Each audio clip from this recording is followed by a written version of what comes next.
Todas as tardes aqui na sua Antena 3, um programa bem divertido para toda a família. Basta telefonar e conversar. É da Praça da Figueira? Dos Jardins do Lógico? Prova Oral. Um programa para gente nova.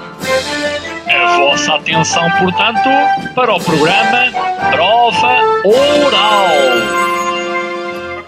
Aqui estamos nós, sejam bem-vindos a mais uma edição da Prova Oral, comigo, com o Xana Alves e com o nosso convidado de hoje, que muitos conhecem, porque tem uma banda há 122 anos, os UHF, mas que não vem aqui falar sobre ela, mas sim sobre aquele que é o primeiro caso de perseguição obsessiva, cuja denominação agora é stalking, julgado e condenado em Portugal. António Manuel Ribeiro, antes de tudo, obrigado por teres vindo para falar sobre um tema que desafortunadamente está cada vez mais em voga, não é? Até porque as redes sociais ajudaram a que o stalking fosse mais eficiente.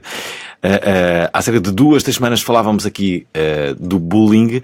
O stalking é uma espécie de bullying para adultos, ou não? Não só para não adultos, é bem não é? assim, porque há um primeiro passo que é a sedução, a tentativa de chegar à pessoa criando um universo poético, esotérico no meu caso, aliás com o caso que me tocou, astrológico, os astros tinham uma série de ordens escritas, e a partir de um certo momento tu começas a perceber que estás num universo que não é o teu, que não o construíste, não fizeste nada por isso, mas estás lá. Como é que se faz? Ainda há pouco falávamos aqui um bocadinho em off. Qual é que é aquele limite quando é que foi aquele limite em que tu percebeste, ok, eu vou ter que acabar aqui com a conversa porque isto já não é muito normal, não é? Ou se eu não parar, isto vai descambar. Quando a pessoa começou a aparecer regularmente, e às vezes todos os dias, em certos espaços da minha vida normal, café, restaurante, ida ao banco. Como é que ela sabia? Ela já sabia tudo. Eu é que não sabia que ela sabia. Eu durante anos fui espiado, aliás, no livro vem isso. Há pelo menos referências até 88, 89. E ela só aparece em 2003 a falar comigo. Ela estudou durante... quantos anos? 15? Sim, para aí. Não, mais. Deve ter sido mais. Tudo aquilo que ela suscitava como acasos e coincidências. Hoje estou aqui por acaso. Há muito tempo estava estudado que eu naquela altura, normalmente naqueles dias ia ali, por exemplo, comprar discos ou comprar livros, a loja dos discos, a loja dos livros, o banco, os correios, o café, aquele cafezinho que tu tens no bairro que ninguém conhece a não ser tu e os teus vizinhos. O que é que ela tinha? Tinha uma obsessão por ti? Porquê? Por ti. Não era porquê, ela tinha uma obsessão por ti, é isso? Ela queria... Sim, o stalking é isso, basicamente é isso, é uma união que estava inscrita nos astros, na astrologia que me era enviada, enviou-me várias cartas astrológicas, e estavam bem feitas, que eu depois pedi uma avaliação daquilo, estavam bem feitas, só que tinham um problema, é que no fim juntavam dois polos e isso já não era verdade. E portanto, essa sedução, quer dizer, há um momento em que tu percebes que aquilo já te enjoa, acabou. Não quero saber mais. Não tenho mais diálogo para ter. Ela aparecia-te nos concertos? Parecia. Aliás, na capa aparecem assim uns post-its que o gráfico resolveu, porque são terras onde ela apareceu. Porque há aqui uma coisa, eu próprio já vivi um caso semelhante, não tão grave, mas também de stalking, e basicamente em sítios em que as pessoas rapidamente sabem que tu publicamente vais estar exposto, rapidamente te encontram e se colocam na primeira fila só para que tu saibas que aquela pessoa está ali e que te está a ver. E que é intimidatório. E que é intimidatório, sim. Intimidatório. Sim, é fácil. Tu estás, é muito fácil. Então a ti és uma figura pública, rápido. Acontece o mesmo contigo. Tu estás num sítio, imagina que estás num dia em que estás a pôr música. Sim, claro. A pessoa espera por ti, vê-te o carro, segue, não sabes. E estás a ser seguido até casa. Nesse dia o stalker descobriu onde é que tu moras. No dia a seguir descobre a que horas sais porque se põe na rua à espera. E verifica tudo aquilo que tu fazes. E tu não sabes. Qual é a reação? Eu tenho aqui uma página aberta e depois vou publicar no nosso Facebook sobre os comportamentos a APAV define quais são os comportamentos de um stalker. Pronto, os mais frequentes, os menos frequentes e os mais extremos.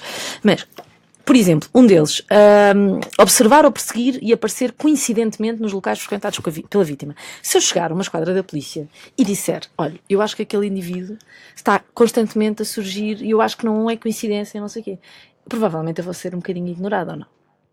Neste momento acho que já não vais ser ignorada, mas até à altura sim.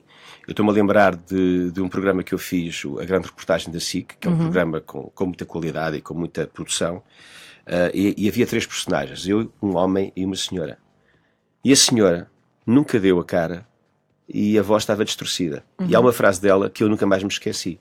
A primeira vez que ela foi à esquadra de polícia e disseram assim, vá lá para casa, que isso até é amor, ele gosta muito de si. Pois, Isto não se pode fazer. Exato. E neste momento, havendo uma lei, e neste caso, esta situação que eu vivi, que fez jurisprudência,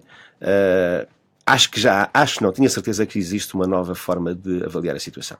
Ou seja, não existia até aí nada propriamente que... Não havia lei autónoma e, portanto, a justiça, no meu caso... punisse este tipo de comportamento. Sim, teve que ir à procura de vários crimes que estavam a ser cometidos, mas não o crime de stalking em si. Bem, há aqui importa referir aqui uma coisa, que é, o teu caso é também tanto ou quanto diferente, porque pode-se dizer que há 2 tipos de stalking, se calhar até há vários, muito mais do que 2, mas há um que se calhar é mais habitual, que é as pessoas tiveram um relacionamento, esse relacionamento acabou, e a partir daí há uma das partes que não aceita o fim desse relacionamento e começa a fazer stalking.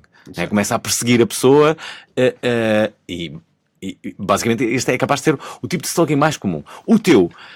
Olha, e o meu também, eu nunca... Bem, no teu caso tu conheceste a pessoa, no meu caso eu nunca conheci a pessoa. Era alguém que me telefonava regularmente e eu dizia-lhe para que parasse com isso, e ela não o deixou de fazer durante 12 anos. 12 anos, todas as semanas. Ligava. E isto começou por uma brincadeira estúpida na rádio, em que uma pessoa estava comigo a fazer rádio e brincando comigo, pensando que disse o meu número, mas disse muito rápido, mas alguém gravou. Então, e esse alguém foi ela. Na verdade... 3 pessoas ficaram com esse número. E essas 2 eu falei com elas e disse, olha, não tens o direito de fazer isto, foi uma brincadeira, e nunca mais ligaram. E houve essa pessoa que ficou 12 anos a ligar. Isso é stalking. Claro que sim, eu tentei de várias formas. A única coisa que... Porque é contra a tua vontade. Porque tu não pediste nada. Sim.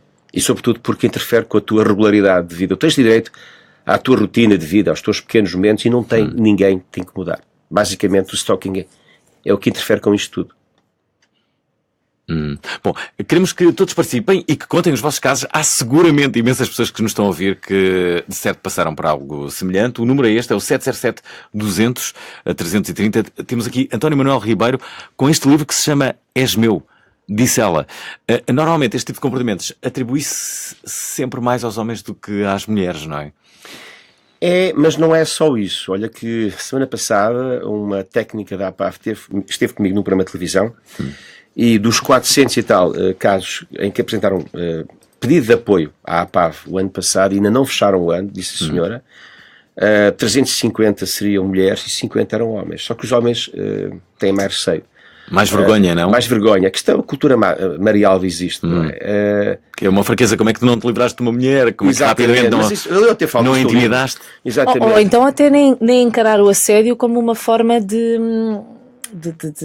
se calhar desvalorizam alguns comportamentos também. Isto também pode acontecer, não é? Quer dizer, se nós pensarmos só que o stalking é feito à pessoa, à personagem, digamos, central, isso é mentira. O stalker depois averigua tudo. Eu tenho filhos, na altura a minha mãe estava viva, as minhas amigas eram todas minhas amantes, a namorada era um alvo a bater. Tudo isto é um universo, que não é só a personagem, digamos, principal, que é o alvo, é tudo à volta, é o universo todo à volta. Olha, conta-nos como é que tudo começa? Começa com um processo de sedução, não é? Como há pouco o disseste, e depois, o que é que aconteceu na tua vida? Há alguns episódios, um deles talvez seja marcante, que envolve carros. Lembro-me bem dessa... Olha, lembro-me bem que tu me estás a contar isso. Basicamente, ela ultrapassou-te, não foi? A primeira coisa que faz, 2 vezes pelo menos, é meter travões. Mete-se à minha frente e meter travões. Bem, isso é uma cena de filme. É de filme. Tu ias sozinho? Ia sozinho. Eu costumava ir à noite, muitas vezes, jantar à Costa da Caparica. E ia sozinho e, portanto, eu tinha as minhas rotinas. Deixei de fazer isso. E depois já nunca mais recuperei também. ir à noite jantar à Costa da Caparica sozinho. Não é por nada, porque depois nós vamos cortando as rotinas. Nós vamos, e associas aquilo a uma má memória, não é? Também? Passas a associar as coisas a memórias que depois... Se eu tivesse batido no carro da senhora, havia várias leituras. Uma delas é que eu tinha tentado contra a sua vida, atentado contra a sua vida, não é? Por exemplo, é uma leitura, não é? Eu tive sempre cuidado, até porque naquela estrada também não se pode andar muito depressa. É a estrada que desce da Aroeira para a Costa da Caparica. E eu senti, a partir desse momento, que havia necessidade de todo o cuidado. E sempre que o carro da senhora aparecia, eu tinha muito cuidado. Porque por 3 vezes ela fez-me rotundas pela esquerda. E isso ainda é mais confuso. Porque não tens um código no teu cérebro para apanhares com o carro pela frente numa rotunda. E isso foi muito estranho. Muito estranho. Bem, mas espera, mas... Vocês alguma vez tiveram, sei lá, nunca foste tomar um café com ela? Foi. Ah, ok. A senhora aparecia, estava nos concertos do HF, fui aos encontros de fãs, conversávamos, só que a senhora aparecia, eu tomava café porque ela aparecia, porque estava sempre de passagem para casa. Só que eu vivo na Aroeira e a senhora vivia, e presumo que ainda viva em Oeiras, não é propriamente na sequência do caminho. Isto ia acontecendo, naturalmente, que um dia, 2 dias, tu começas a achar aquilo muito estranho, não é? Mas falámos. Eu achava sempre estranho que ela chegava sempre à hora que eu estava lá. Mas porquê é que isto não acontece? Eu estava a gravar na altura um disco e nós nunca acabamos a horas. Acabamos às 6, às 6h30, às 7. E muitas vezes ia desanuviar, atravessava a ponte e ia desanuviar para a loja de discos, comprar discos, livros. E ela estava lá sempre. 1 dia, 2 dias, 3 dias, tu começas a achar estranho. E foi isso que aconteceu. Mas a revolta dela devia-se a quê? Ela queria estar contigo, queria ter uma relação contigo? Não, sim, naturalmente que sim. Mas essa era a parte da aproximação e de sedução, que é a primeira parte do stalking, e da erotomania, que no fundo é a disfunção psicológica que está por trás do crime de stalking. O que é que se passava? Passava-se que a pessoa queria, obviamente, uma união emocional e que estava escrita nos astros. Isto era um bocado de matemática. 2 mais 2 igual a 4, portanto, não há como fugir. Olha, e ela não sabia que tu eras casado? Eu não era casado. Ah, ok. Eu sou divorciado. Pronto. Nunca te passaste, no meio deste processo todo, nunca tiveste uma fase de dizer assim, não, agora vou virar aqui o bico ao prego e vou eu fazer-lhe uma espera e dizer-lhe, ouve lá, acabou. Não. Alguém estava justamente é o João Moreira, ele diz: Ribeiro, e nunca fizeste uma espera num vão de escada e deste umas belas palmadas? Eu não ia tão longe. Só como ironia, porque repara uma coisa grave. Durante o processo jurídico, aliás, o processo judicial que está a acontecer, tu, a vítima, estás desprotegido. E a agressora ou o agressor está como presumível inocente.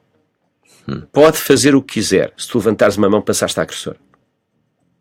É preciso ter cuidado com aquilo que nós pensamos e dizemos, porque essa era a forma de destruir todo este processo. Não, eu não respondo à violência com violência, mas a mais tratando-se de uma mulher. Bom, e como é que foi o comportamento dessa pessoa em tribunal? Como é que um stalker reage quando confrontado com os factos? Em delírio? Nega. Continua em delírio? Nega. Então está plenamente consciente. Então está consciente que não é correto, não é? Porque senão não negava, não é? Aceitava aquilo.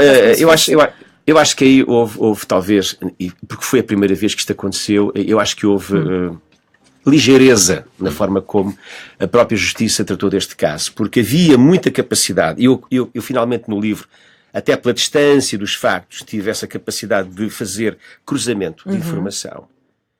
A senhora muitas vezes desmentia-se ela própria e, portanto, estava ali muitas vezes no processo a prova daquilo que ela estava a negar em tribunal e, portanto, nem era preciso os advogados contra-interrogarem, bastava o próprio juiz ou o magistrado ter feito o trabalho de averiguação. Mas é um facto que a primeira coisa que eu ouvi em tribunal foi a negação do que se tinha passado. Então o que é que o tribunal provou? Provou o crime de violação da privacidade, de perseguição, de devassa da vida privada. Portanto, aqueles crimes que na altura era possível ir buscar, porque não havia lei autónoma. E, portanto, foram-se à procura de várias situações para criar um cúmulo jurídico, neste caso 2 anos, penso da primeira vez, e 2 anos e picos da segunda vez, mas apenas suspensas. Então imagina que tudo isto se passava só no Facebook. É isto um crime? Não havia na altura Facebook. É um crime. Mas há muitas pessoas que sofrem isso na pele. Stalking, bullying. Não, aliás, Tudo através ok.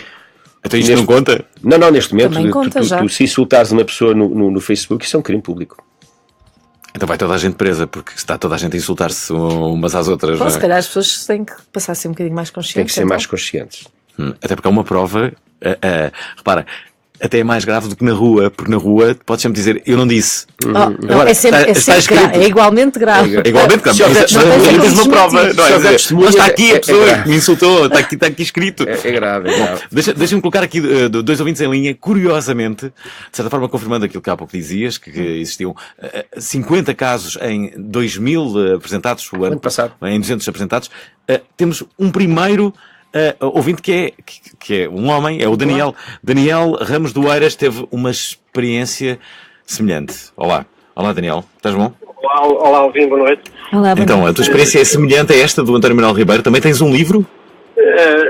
Não chega a livro. Também não és uma vedeta rock, não é? Não é só isso. Quando se chega a escrever um livro é porque a coisa foi mesmo grave, não é? E desde já toda a minha solidariedade, porque são situações que só quem sofre na pele é que sabe às vezes o desespero, porque uma pessoa não sabe para que lado é que se há de virar, porque ao virar de cada esquina pode estar uma situação à nossa espera. Eu trabalho em saúde e foi alguém que também viu nas estrelas, ou viu não sei onde, que eu tinha que ficar com essa pessoa, uma mulher que tinha idade para ser minha mãe. Eu graças a Deus tive a capacidade de meter logo a minha mulher a par da situação, mas vivi um medo tramado durante 8 meses, em que todos os dias eu recebia 11 a 12 chamadas de números diferentes, com ameaças de vozes diferentes, ou seja, a senhora manipulou gente à volta dela para me querer desgraçar a vida. Foi uma situação muito complicada. Números anónimos com ameaças, aparecia-me em sítios também completamente imprevisíveis. Eu cheguei ao ponto de dizer na recepção da clínica onde trabalhava que durante uns meses eu não ia receber pessoas novas, porque eu estava com medo que viesse alguma pessoa amando da pessoa, e que no meio de uma terapêutica que eu estivesse a fazer, inventasse que eu tinha tentado alguma coisa a nível sexual, sei lá, e desgraçava-me a vida por completo, não é? Mais ainda. Então, foi uma situação muito complicada. Eu andava de moto na altura, eu antes de pegar na moto onde eu trabalhava, antes de pegar na moto, meter lá a trabalhar, eu via a moto toda, eu via se tinha grampos nas rodas. Foi uma situação extremamente complicada. Fui à polícia diz só com provas é que eu ajo, ou seja, senti-me um bocado também sem apoio nesse sentido, porque as coisas eram feitas de forma a que eu tinha números anónimos a ligarem-me, ou seja, e depois esta coisa das operadoras cederem os números anónimos, hoje está diferente, mas isto foi para aí em 2008 e a coisa não era assim tão fácil, não é? Tinha que gastar dinheiro em advogados. Hoje está diferente como? Desculpa, as operadoras agora podem fornecer esse dado quando é um número anónimo? Possivelmente, se provar que está a haver chamadas para o meu telefone de uma forma recorrente... As operadoras conseguem saber qual é isso? Conseguem saber, e hoje em dia a lei possivelmente está mais agilizada. Na altura eu não tive sequer apoio. Eu tive um amigo aqui da parede que disse: pá, Daniel, tu sabes quem é? E dá-se aí 2.000 euros a dois funcionários do Urban, que na altura não conhecia. E a coisa acaba. Ou seja, claro que não foi por aí, muito tentado estava, mas depois fiz denúncias à séria e consegui travar a situação e de repente, possivelmente, a coisa perdeu qualquer tipo de vigor em relação a mim, porque se calhar a senhora encontrou outra pessoa. Ou seja, mas isto não foi por nenhuma ação que tu tenhas feito, inexplicavelmente a coisa... Se calhar, mas aquilo foi diário, foi uma situação muito complicada, com chamadas para as clínicas onde eu trabalhava, inclusive chegou a aparecer no trabalho da minha mulher para ver quem era, coisas não foi fácil. E uma pessoa sente-se impotente, porque, como estava a dizer o convidado, muito bem, assim, se uma pessoa se passa da cabeça e se passa da cabeça e sai para a agressão, ou quem fica completamente, desculpa a expressão, tramado somos nós, não é? Ou seja, tem que ter uma capacidade de encaixe, tem que se aprender a respirar muito fundo, e tem que se viver um dia de cada vez, e sabendo que eu não tenho culpa do que está a acontecer, e isto vai passar. Não posso meter um pé em falso, e isto está de passar. E passou. Graças a Deus não cheguei a ter estas situações em tribunal, graças a Deus, mas foi um ano da minha vida muito complicado, por alguém que, desculpem a expressão, bebeu água da sanita um dia e ficou assim, completamente obsessivo. O que é mais fora nisto, não é? É que o stalking, fora o stalking, que advém das relações, são situações absolutamente, quer dizer... Não, esta situação, inclusive, depois, quem conhece a senhora, ninguém a leva presa. É impressionante a capacidade manipuladora eu recebia eu cheguei a receber, a contabilizar, a ter chamadas de voz gravadas com ameaças. Hoje em dia ninguém deixa chamadas de voz. Eu não tenho a minha chamada de voz no telefone ativada mesmo por causa disso. Se calhar porque ficou aqui qualquer coisa que as pessoas que me querem contactar mandem-me um SMS ou um WhatsApp ou esperem que eu devolva a chamada. Porque eu tinha de pessoas diferentes. Eu cheguei a ter 11 chamadas de pessoas no mesmo dia com vozes diferentes, com pessoas diferentes, todas a dizerem a mesma coisa. Vais ter que ter cuidado quando paras na bomba X. Sabiam que eu andava na bomba X. Eu na altura estava a morar fora de Lisboa. Eu percorria a 8 3 vezes por semana até Leiria, e vinha para Oeiras trabalhar, porque estive lá 3 anos, e faziam ameaças, mencionando sítios onde eu costumava parar para abastecer ou para comer. Não, a coisa é Deixa-me só dizer aqui que a Marta Nunes enviou uma mensagem a propósito das operadoras. Ela diz: infelizmente as operadoras não fornecem de quem se trata os números anónimos. O que se tem que fazer é fazer queixa na polícia e dizer que estão a receber chamadas de números anónimos e as horas para que depois a família requerer essas chamadas. Se a queixa for formal, é possível saber esses números. Fernando, eu fiz isso e não deu em nada porque não sei, não dá em nada. Pelo menos na altura não deu em nada. Mas tu pelo menos sabias quem era a pessoa, não é? E quando não se sabe de todo quem é a pessoa? Há muitas pessoas que vivem também essa experiência, não é?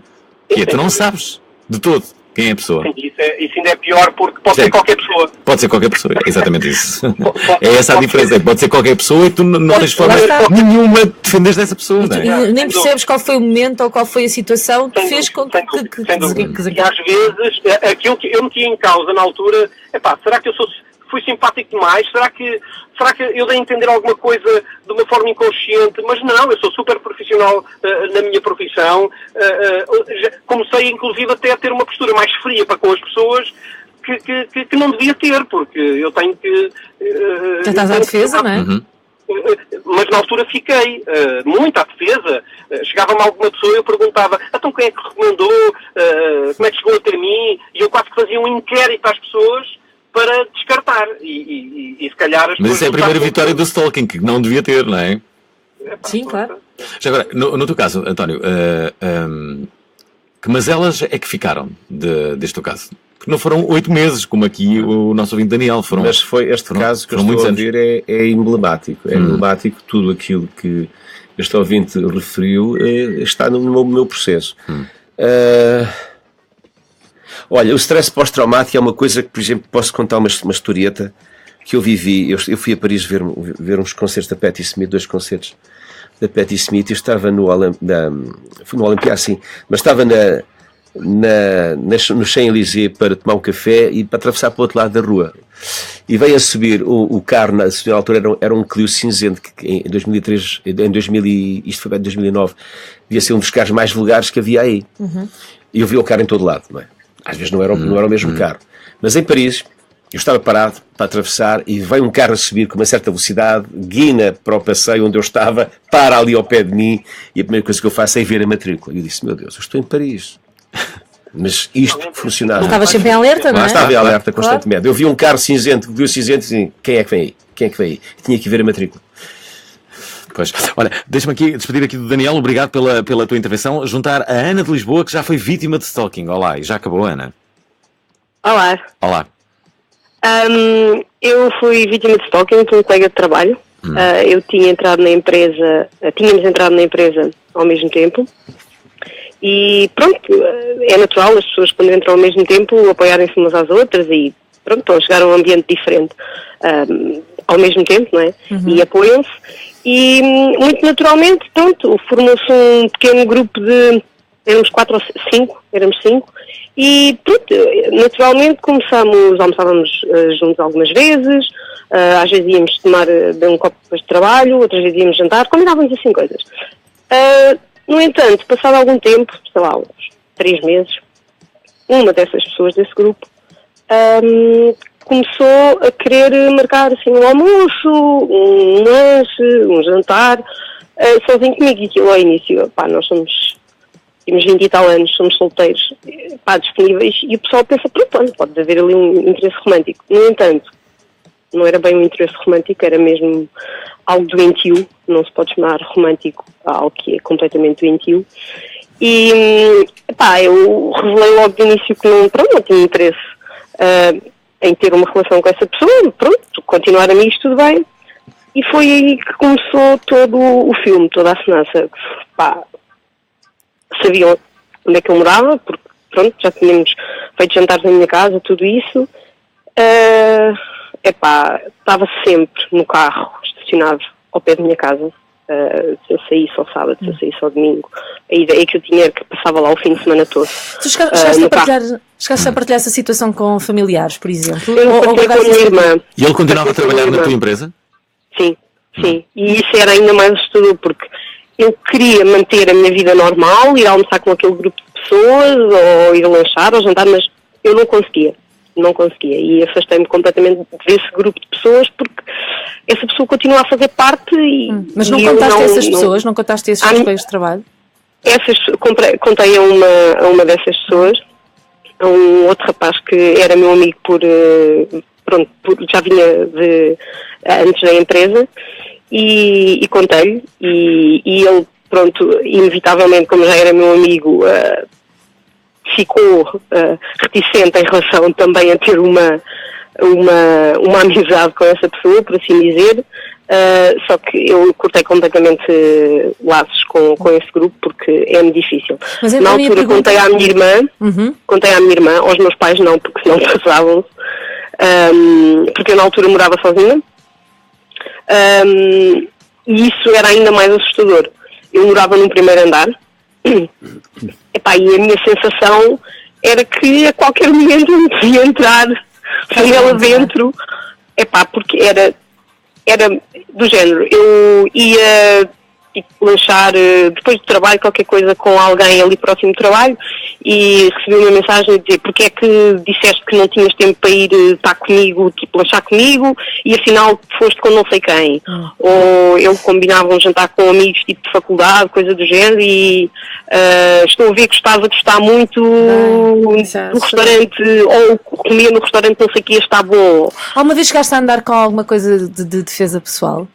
Não, mas eu procurei tudo e mais alguma coisa. O que é que fizeste? Quer dizer, eu andava com um mini canivete. Não era propriamente pessoal, era um mini canivete. Eu pensaria nisso. Que eu sempre usei, mas tipo era... sei lá, porque eu era assim muito aventureira quando era miúda e tinha esse hábito. Porque... Meteste o teu mini canivete? Um canivete suíço. Voltei a pôr o meu mini canivete na mala porque pensei, bem, tu não sabes nada com isto, mas é melhor que nada, assusta, claro. Sei lá, magoa um bocadinho, não sei. Eu estava-te a perguntar isto se tinhas contado a alguém, porque persiste-me esta ideia de sendo amigo, se fosse teu amigo, se eu teria feito alguma coisa, se me teria insurgido, se por outro lado, se os próprios amigos ficam com aquela sensação de se fizer alguma coisa. Eu contei, mas eu também não quis dar toda a real noção do quão grave era. Foi mais do género, olha, fulano, tem sido uma situação muito estranha, manda-me mensagens e anda de vez em quando aparece-me assim à frente do nada, estaciona o carro lá ao pé da minha casa e pronto. e não dei bem real noção, apenas à minha irmã dei real noção e ia contando o que é que acontecia. Sempre que algum lado fosse, sempre que eventualmente não soubessem onde é que eu a uma determinada hora podia estar, tipo um jantar ou algo do género, eu dizia à minha irmã onde é que ia estar e quando chegava a casa dizia que estava tudo bem, só que eu agora só de falar nisso até fico nervosa porque, entretanto, passado largos meses, a situação eventualmente parou, porque um dia eu cheguei e disse, olha, ou paras com esta treta, ou eu tenho tudo reunido, tenho fotografias tuas em vários dias, porque eu depois punha-me na janela da minha cozinha a tirar fotografias, porque ele estava dentro do carro. Portanto, via-se perfeitamente... Assim, aquilo não ia ter validade legal nenhuma, tenho quase a certeza, porque hoje em dia, tipo, mesmo quando é coisas para a nossa proteção, se nós não estamos a filmar ou a fotografar com consentimento, a validade legal perde-se praticamente. Mas eu não é praticamente, não é só. pus a minha maior poker face e disse, olha, é assim, se isto continua, vou para tribunal com isto. Vou para tribunal com isto porque... não dá. E, sei lá, na altura, não sei, eu hoje em dia, se tentasse replicar a conversa, eu não conseguia, porque era mesmo o desespero, por assim dizer, e eu tive imenso medo, porque nós temos de alterar os nossos hábitos, do género, não, tu não podes alterar os teus hábitos, não, nós temos de alterar os nossos hábitos, porque o medo é maior. O medo é maior e não... Quer dizer, nós temos noção que a pessoa é doente, mas depois a dada altura nós também já nos sentimos doentes, porque sentimos-nos a duvidar, tudo e mais alguma coisa. E eu ainda hoje, isto já foi há 8 anos, eu ainda hoje, quando o vejo na empresa, eu não consigo olhar, porque eu sinto-me observada, e porque ele faz questão de olhar com um olhar intimidador. E, eu já não moro no mesmo sítio, eu acho que ele hoje em dia já não sabe onde é que eu moro, mas sempre que eu vejo alguém parado dentro de um carro, num parque de estacionamento, tipo assim, a pessoa está a mandar uma mensagem no telemóvel, a fazer qualquer coisa, à espera de alguém, eu fico em pânico e olho. Estás sempre a olhar para o não é. Assim que eu sinto alguém dentro de um carro parado, especialmente se for de noite, eu tenho muito medo e eu fico logo a olhar e eu tento enfiar-me num sítio com pessoas ou num sítio onde me sinta protegida, ou pronto, porque é horrível. Ana, deixa-me dizer que a tua intervenção é ótima. Temos muitas pessoas que querem participar neste programa e temos pouco tempo. Temos 20 minutos. Não tem problema. Obrigado, um beijo para ti. A Ana aqui a falar também sobre basicamente o seu caso. Aqui o Paulo Moreno do Porto a dizer: fui vítima de stalking por parte de um ex-marido de uma pessoa com quem tive uma relação. Perceberam? Querem que eu repita? Pode acontecer, exatamente. Pois. Mas isso é diferente. É muito diferente. Aliás, não se percebeu nesta última ouvinte se tinha havido um relacionamento. Vê-se aqui, até pelas tuas reações, eu estou a ver, bem, se bem que as pessoas também, todas elas podem estar a ver, estamos a transmitir isto pelo Facebook, e tu estás em absoluta concordância com as duas primeiras intervenções, não só do Daniel como da Ana. Parece que estás a ver tudo aquilo que aconteceu também a ti. Fernando, sabes porquê? Porque há aqui questões, características do stalking que acontece connosco todos. Por exemplo, a questão de saber onde é que a pessoa mora, a questão de ir para a rua à espera, a vigiar. Basicamente essas é assim, estão definidas como situações base. Aliás, a PAV define isso como os princípios base. Essas coisas são comuns a todos nós. Não é? A questão de mudar os hábitos. Eu também fiz isso. Eu isolei-me, fechei-me, deixei de sair à noite. Para quê? Para ser perseguido? Para ir estar num sítio, estar uma pessoa a 2 metros de mim, a olhar para mim num restaurante, e mandar-me mensagens enquanto mas os eu estou teus a tentar amigos jantar. nunca tiveram porque às vezes... Nenhuma intervenção, por exemplo. Nenhuma intervenção, as pessoas não tendem a querer chegar e dizer, desculpa lá, vou-te defender, isto tem que acabar. Não, houve uma vez, eu estava a ter um jantar na Costa da Caparica com o meu road manager e na altura o meu promotor, que era o Xanoca, e nós estávamos os três a programar o ano de trabalho. E era inverno, e portanto via-se tudo, e a senhora andava na avenida para trás e para a frente, para trás e para a frente. E há uma altura em que o Xanoca disse assim: estou farto disto, eu vou-lhe pedir para um cigarro. E saiu, e foi ter com a senhora e disse: olha, desculpe lá, bateu-lhe. A pessoa ficou muito enervada, disse: olha, desculpe, não tem lume para o meu cigarro. Não, desculpe, vá-se embora. E foi-se embora. Portanto, isto é, como é que eu tenho a dizer, é o acontece este tipo de situações onde nós não temos sequer previsão do que vai acontecer.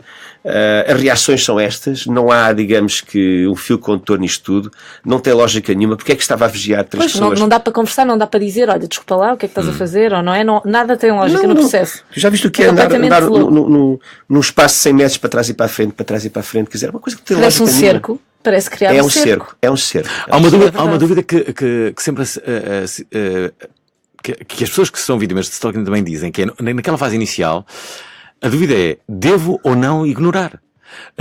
Na esperança de que a pessoa, ao ser ignorada, durante muitas vezes, desista. O problema é que muitas vezes isso não acontece. No meu caso não aconteceu, eu ignorei. Eu tentei ignorar o mais possível.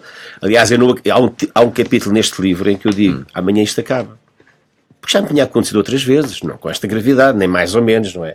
E portanto, nós damos ou não damos uma resposta, há ou não há vontade, cada um segue o seu caminho. Nestes casos não. Neste caso não. Mas espera, qual foi o dia determinante para... Não há um dia, Fernando. Há uma continuidade, como eu te disse, que é a pessoa aparecer todos os dias nos teus espaços pessoais. Aquelas pequenas coisas que tu fazes que não têm nenhum significado. Mas quando é que tu decides ir à polícia? Não, eu só vou à polícia quando... Eu chamei várias vezes a polícia na minha rua. Só que a pessoa ia para lá fazer escarcéu durante a noite, ligava o alarme. A minha rua não tem ninguém durante o inverno, porque são casas de segunda habitação. Essa pessoa não trabalhava, provavelmente. Não trabalhava mesmo. Tem que haver uma disponibilidade total. E de meios também. E isso também não foi investigado. Não foi investigado como é que havia tanto dinheiro. Tem que haver dinheiro para se fazer isto, não é? Claro, a pessoa tem que abdicar da sua vida, da sua rotina, para viver a rotina do outro, não é? Isso não é assim tão fácil. Tem que estar presente, tem que ter dinheiro para a gasolina, tem que comer fora, tem que ter portagens, tem que deslocar-se para fora de Lisboa. Tudo isto aconteceu e, no entanto, a pessoa, quando chegou ao tribunal, pediu apoio judiciário e os nossos impostos pagaram-no. Deixa-me colocar aqui uma outra chamada. Afinal, há pouco, quando vos falava do Paulo Moreno do Porto, que dizia que foi vítima de stalking por parte de um ex-marido, de uma pessoa com quem teve uma relação, não era uma mensagem. O Paulo Moreno está em linha. Olá, Paulo, estás bom? Olá, boa noite, Alvin. Antes de mais, queria dar os parabéns ao programa, porque acho um programa excelente e sou excepcional. E eu queria só partilhar, tenho ouvido o programa e identifiquei-me um pouco e queria partilhar duas coisas que acho que são muito importantes. Em primeiro, acho que a nossa polícia não está preparada para este tipo de crime. Atualmente, provavelmente sim, mas há uns anos, eu diria há 6, 7 anos, a nossa polícia desvaloriza este tipo de crime. Quando chamamos a polícia e dizemos, olha, eu acho que estou a ser vítima de stalking, da forma que for, a nossa polícia desvaloriza porque acha que é um crime que não tem significado e desvaloriza. E não está preparada, não tem formação e não está preparada para esse crime. Tanto para registrar as ocorrências, como para dar o devido seguimento. Isso também transmite alguma revolta para quem está do lado da vítima, para quem é vítima de stalking. O que aconteceu comigo, uma coisa muito, muito curta, eu tive um relacionamento com uma pessoa que se tinha divorciado há algum tempo e começamos a sair e começaram a surgir-me situações, nomeadamente riscos no carro, pneus furados, que eu na altura não percebia nem associava, quer dizer, aparecia-me um risco no carro, a seguir aparecia-me um pneu furado, foram aparecendo várias situações que eu não conseguia associar. Até que houve um dia em que cheguei a casa e tinha escrito na caixa de correio, em letras gigantes, Paulo Moreno, és um filho sei que saíste com outra pessoa, andas-me a trair. Mensagens assim estranhas. Fiquei assim um pouco... Passado algum tempo, foi na parede, eu morava num prédio, não é? Foi na parede do prédio, Paulo Moreno, és um cabrão, és isto, és aquilo. Insultos grosseiros. E então comecei a achar aquilo muito estranho e então... A pessoa com quem estava comigo, um dia teve uma conversa e disse-me, olha, nós vamos ter que terminar o relacionamento porque quem está a fazer isto é o meu ex-marido. E eu fiquei em pânico, assim, como? Os meus maridos, nós quando nos divorciamos, ele disse-me, olha, não és minha, não vais ser de mais ninguém. E isto já aconteceu com outros relacionamentos que ela tivera, antes de mim, que duraram muito pouco tempo porque todas as pessoas se assustaram. E ele, no fundo, fazia terrorismo e stalking, não a ela, mas aos namorados que ela eventualmente pudesse ter. Eu, pronto, confesso, também sou uma pessoa assim um bocado destemida e disse, olha, eu gosto de ti, se tu gostares de mim, acho que vamos com isto para a frente e eu não vou aceitar agora porque fulano acha que nós não devemos ter um relacionamento e então continuamos com o relacionamento e as coisas foram agravando. nomeadamente passou para os travões do carro, sabotou-me os travões do carro à porta do meu trabalho, com massa, pôs massa consistente nos discos de travão. É verdade. Aquelas coisas, sim, isto era já grave, é verdade. Daquelas coisas, eu não sei o que as pessoas acreditam, mas... Isso é um crime grave, porque isso é um crime grave contra a vida da pessoa. Contra a vida da pessoa. Exatamente. Quero ver como é que isto acabou. A sorte é que eu saio do emprego, quer dizer, eu usava sapatos de vela na altura, que nunca desapertava os cordões, tirava os sapatos sem desapertar os cordões normalmente, e saio do trabalho e tinha os cordões desapertados. E então chego junto do carro e ponho o pé em cima da roda e vejo que tenho massa nos discos. Pronto, não mexi no carro, chamei a polícia, já tinha chamado anteriormente, sempre que chegava à casa e tinha as paredes riscadas, chamava a polícia, e a polícia desvalorizava, registava, ok, vamos registrar, sabe quem é? Eu disse, não sei, quer dizer, nunca vi, não sei, pronto, queixa contra desconhecidos. Então aí o que é que me ocorreu? As câmaras de vigilância do meu emprego. Pedi ao gerente da empresa para aceder às câmaras de vigilância que deixava o carro sempre à porta da empresa.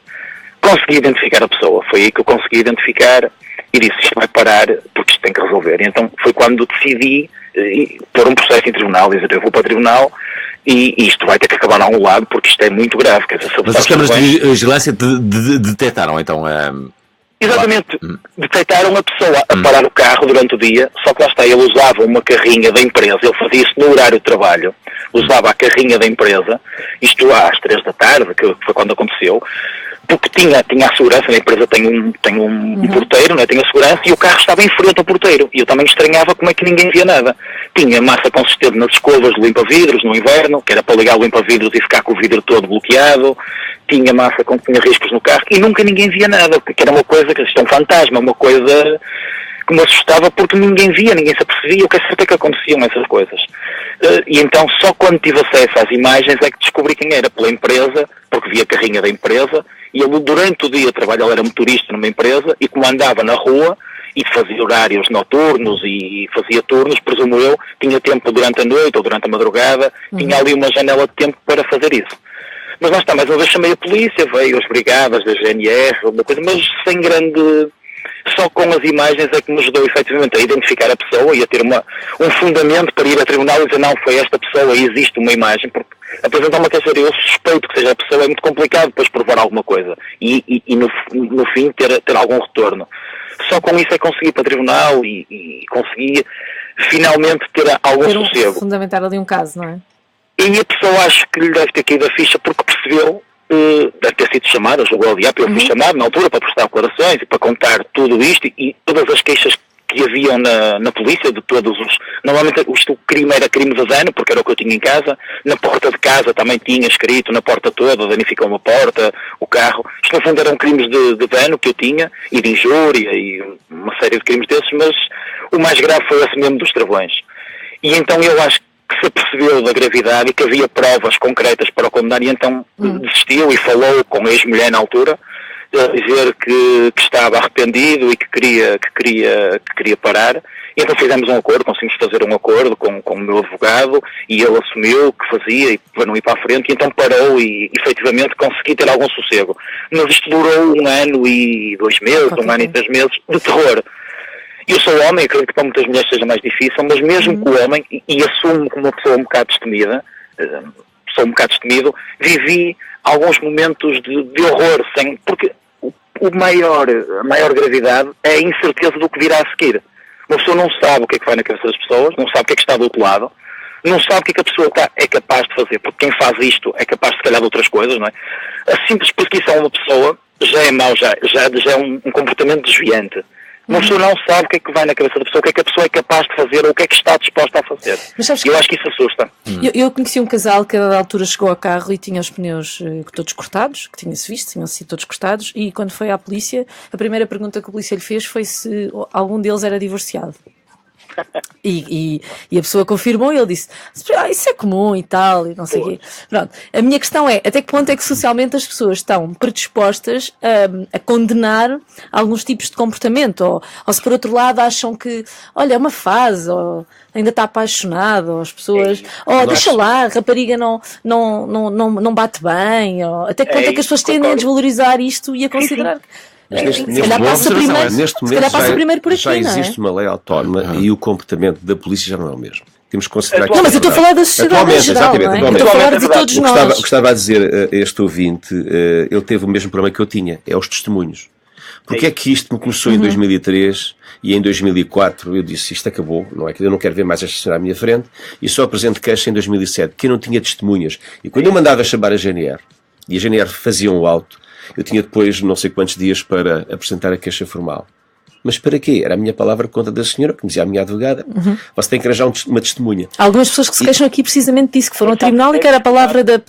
E as fotografias não servem para nada, as gravações, as de vídeo não servem para nada, porque não servem para nada? Nada. Não servem para mover a polícia a mexer-se. Mas agora, em tribunal, como prova, isto não é aceito. Eu consegui, peço desculpa interromper, eu consegui uma coisa, porque eu estava mais por dentro informado, tinha alguns amigos que estão na parte do direito, informei-me sobre as imagens e um amigo disse-me, olha, vais à polícia e pedes à polícia para ir à tua empresa para preservar as imagens para memória futura. E então a polícia, onde eu apresentava queixas regulares, que era na esquadra da minha residência, eu fui lá e disse, olha, aconteceu isto, tenho aqui uma série já de queixas, isto está cá tudo registado, eu tenho as imagens da pessoa a cometer um dos danos no meu carro. Vocês, por favor, vão à empresa onde eu trabalho e peçam para preservar as imagens. Se for feito dessa forma, será feito em tribunal. Mas lá está, isto é preciso um conhecimento, é preciso já aqui algum... E estás a falar da polícia, mas alguma das pessoas próximas desse senhor ou da pessoa com quem tu estavas, algum dia, percebendo-se deste tipo de comportamento, chamou essa pessoa a atenção? Algum dia percebeste que as pessoas tentaram intervir? A pessoa que estava comigo, pelo menos, falou, sensibilizou, mas ela coitada, não é? Claro, e ele negava, Claro. Claro, ela estava, e mesmo não era saudável, porque tinham uma filha, eles tinham uma filha já com 11 anos, que se apercebia e estava já ciente de algumas coisas, nós conversávamos, tentávamos evitar o assunto, porque não queríamos envolver a filha, porque não tinha que estar envolvida, mas apercebia-se e tinha a noção que o pai que tinha um comportamento ali anormal e que prejudicava, no fundo, a mãe e a relação que a mãe pudesse ter com alguém. A questão aqui é as pessoas também estarem informadas. Eu, por acaso, consegui isso e a polícia aí fez um trabalho, foi à empresa. Lá está, a minha exposição também com a empresa, tive que me expor a minha vida pessoal na empresa, falar com o gerente da empresa, contar-lhe o que se passou. É muito complicado para quem está neste papel. Deixa-me só dizer que temos mais um ouvinte em linha, agradecer a tua participação. Temos JB de Alcochete, é psicólogo e fã de UHF. Antes disso, recordar que estamos a entrevistar justamente António Manuel Ribeiro, o vocalista dos UHF, que foi a vítima, o primeiro caso de perseguição obsessiva, stalking, julgado e condenado em Portugal. Já agora, o que é que aconteceu à tua stalker? Não faço ideia. Mas ela foi julgada e condenada? Foi julgada e condenada, mas as penas foram suspensas. 2 penas suspensas, neste momento... Eu considero... Mas não tem que se apresentar com regularidade, não tem que ser vigiado, Sim, mas depois quem é que vigia isso? Porque nós temos um formalismo muito grande nas situações...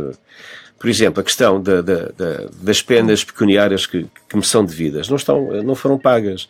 Eu gastei quase 25 mil euros neste processo. Não é? Ou seja, a justiça lavou as mãos, formalmente lavou as mãos, nós fizemos justiça, mas qual justiça? A justiça era concluir mas não penalizaram. A condenação. Como? Mas não penalizaram, ou seja, ela não foi, de alguma forma, não foi... Depois tu tens que, aliás, tu acabas o primeiro julgamento da condenação de stalking e tens que avançar para um novo processo, que é o executivo, para ir à procura de bens. Ora, como a pessoa, durante este tempo todo, recorreu a todos os recursos possíveis e imaginários, a primeira sentença levou ano e meio a transitar em julgado. Durante ano e meio desapareceu todo o património. Como não trabalha, tu ficaste agarrado a nada, não é? Quer dizer, mas a justiça fez o seu trabalho. Isto não pode ser assim, não deve ser assim, porque assim é a forma de nós permitirmos que os agressores, os prevaricadores façam o que querem. António, importante para as milhares de pessoas que estão a ouvir este programa. Eu gosto de pensar que estão sempre milhares de pessoas a ouvir este programa. E devem estar. O que é que uma vítima de stalking deve fazer?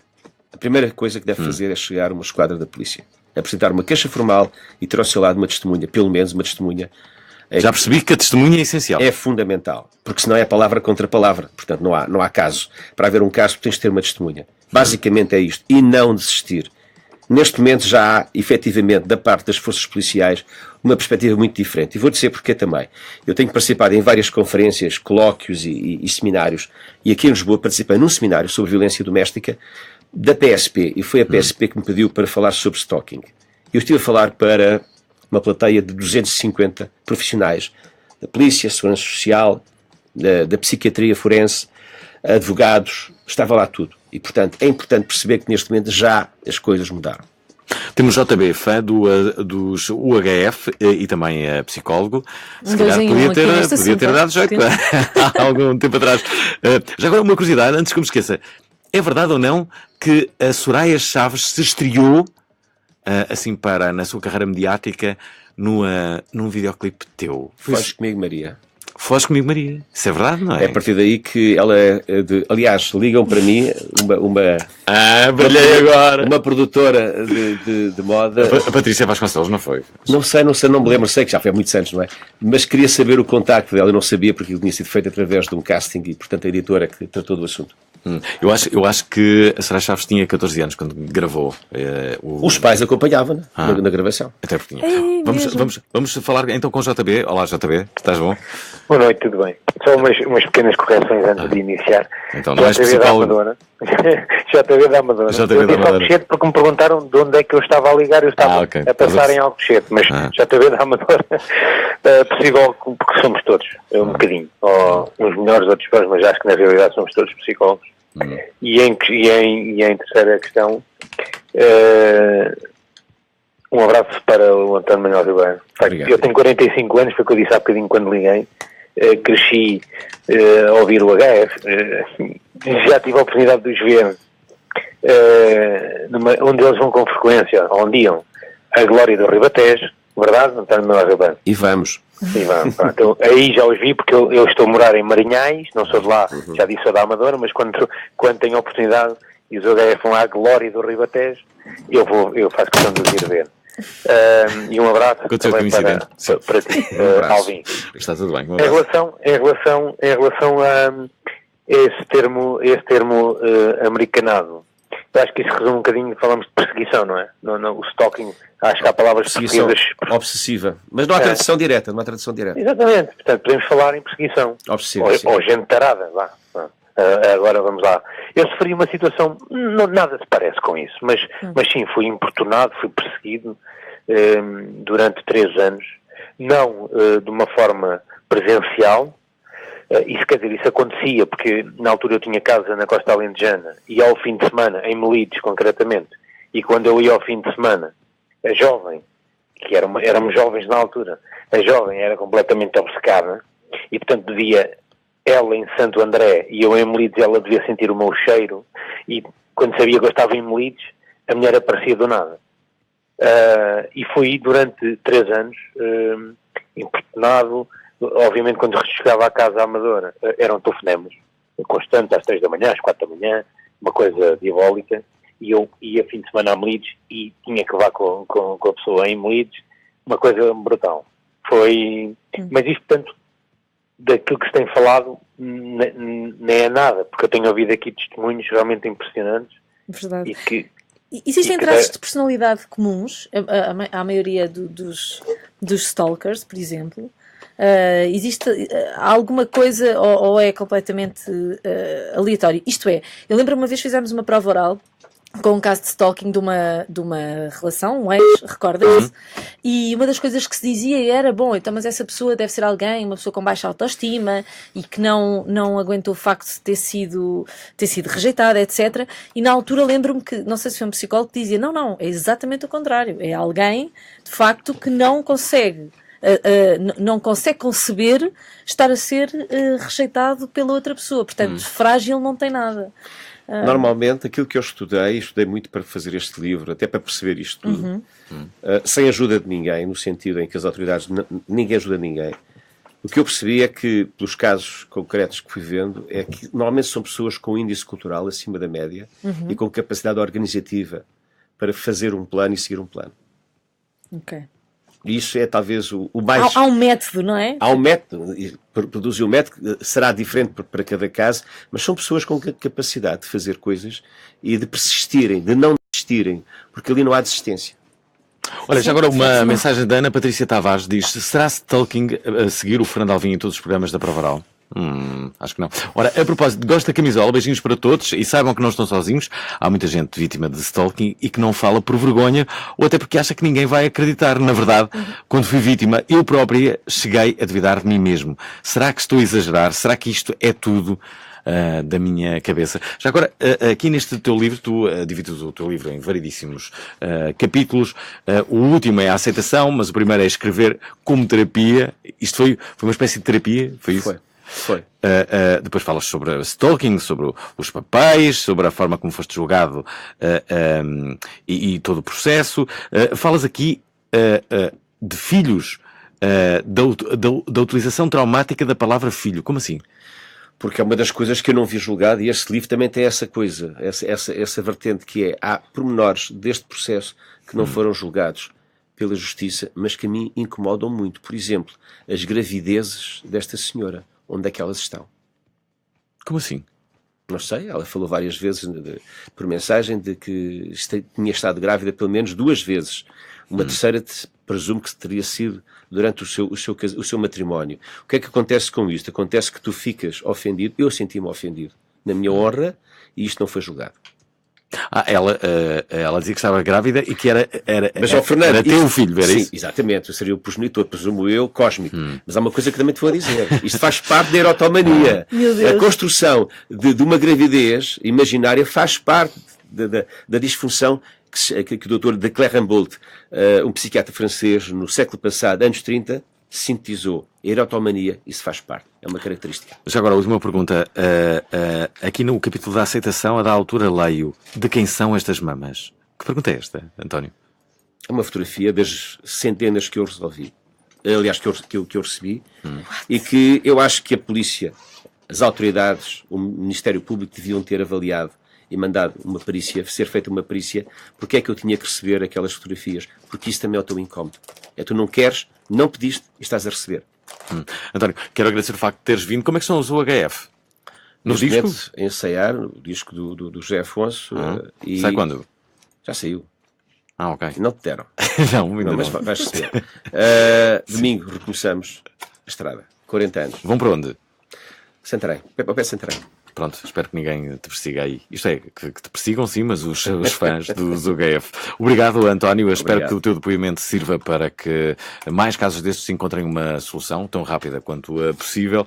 És um bom exemplo daquilo que se pode fazer num caso que pode ser absolutamente dramático. Quero agradecer ao António Manuel Ribeiro, e para as pessoas que querem saber mais, comprem este livro que se chama És Meu, disse ela, e é um dos melhores títulos do momento. Já a seguir temos Pedro Costa na Antena 3, nós estamos de volta amanhã. Até amanhã.